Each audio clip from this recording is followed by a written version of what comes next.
அன்பிற்குரியவர்களுக்கு வணக்கங்கள்.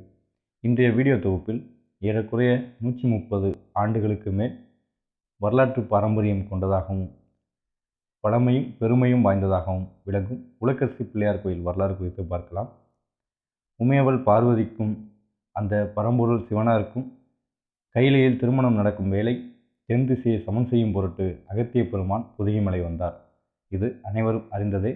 அந்த சமயம் இந்த பாபநாசம் பகுதியில் பல தெய்வங்களை வணங்கி பிரதிட்சை செய்து வழிபட்டு வந்தார் அகத்தியர்.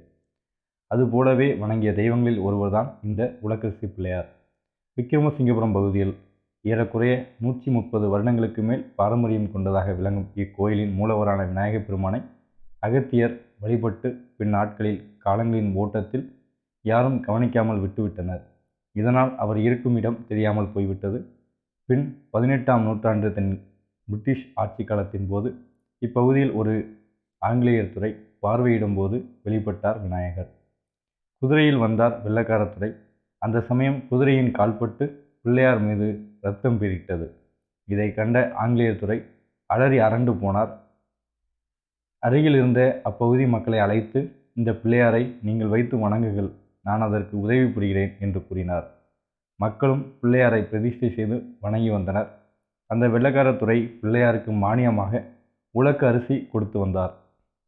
அதன் காரணமாக இங்குள்ள பிள்ளையாருக்கு உலக்கரசி பிள்ளையார் என்று பெயர் வந்தது. அடுத்ததாக தட்சிணாமூர்த்தி தனி சன்னதியில் கோயிலில் அருள்பாலிக்கின்றார். மேலும் துர்க்கை அன்னையவளும் அருகில் நவக்கிரகங்களும் தனி சன்னதிகளில் அருள்பாலிக்கின்றனர். உலக்கரசி பிள்ளையார் பொற்பாதங்கள் போற்றி போற்றி போற்றி. நற்றுணையாவது நம சிவாயவே. சிவாய நம. நன்றி.